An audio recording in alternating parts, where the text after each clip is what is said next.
Les premiers propos que j'ai eu à échanger avec lui, c'était les propos tenus par l'amateur de football. Et puis c'est vrai que la discussion a un tout petit peu s'est élargie à d'autres sujets.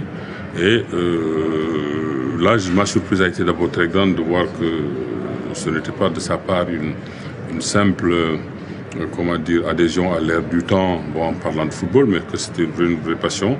Me revenaient en mémoire aussi les images que j'avais vues de lui sur un terrain de football et qui pouvaient passer, évidemment, en ce temps-là, comme une sorte de posture. Mais loin de la posture, je dirais, c'était là la confirmation en tout cas de la passion qui animait cet homme. La première chose qui m'a frappé, c'est d'abord sa simplicité. Ce côté affable qu'il dégage, cette manière, je dirais aussi, de mettre à l'aise son interlocuteur. Ce sont là des traits qui vous sautent, je dirais, qui vous sautent quasiment au nez et qui vous mettent donc totalement à l'aise.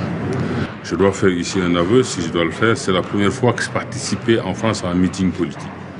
Ravi j'ai été évidemment à l'issue de cette manifestation, non seulement d'avoir entendu ce jour-là des propos très forts,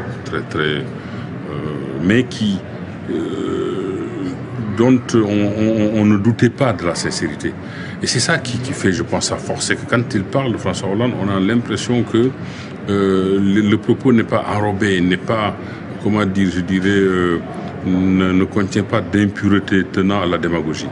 Je crois que pour lui, l'expression et la fidélité à ces valeurs-là l'emporte très nettement sur le reste. Et ça, c'était pour moi une raison fondamentale et nécessaire, mais suffisante aussi pour que je ne cache pas mon engagement dans son action, pour que je ne cache pas